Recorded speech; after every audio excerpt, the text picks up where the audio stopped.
আমাদের কি হয়েছে আমরা মৃত্যুকে ভয় পাই না? আমাদের কি হয়েছে আমরা মনে করি না যে আমরা মারা যাব?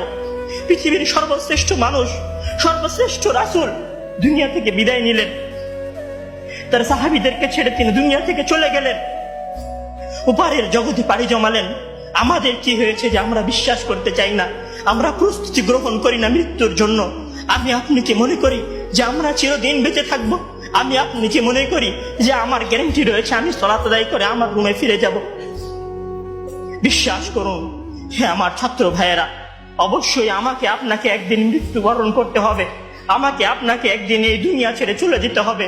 সুতরাং মৃত্যুর জন্য প্রস্তুতি গ্রহণ করুন, সুতরাং মৃত্যুর জন্য প্রস্তুতি গ্রহণ করুন। সেই দিন আসার পূর্বে, যেই দিন মৃত্যু আপনার দরবারে উপস্থিত হবে এবং মহান আল্লাহ তাআলাকে আপনি বলবেন, হে আল্লাহ, আমাকে স্বল্প একটু সময় দিন, আমাকে স্বল্প একটু সময় দিন, আমি ফিরে যাই এবং কিছু নেক আমল করে আসি। কাল্লা ইন্নাহা কালিমাতুন হুয়া কাইলুহা। তখন মহান আল্লাহ তাআলা বলবেন, কোনো সুযোগ নেই, এটা তো তার মুখের কথা মাত্র, সে ফিরে গেলে আবারও আমল করবে না, সে ফিরে গেলে আবারও আমল করবে না। সম্মান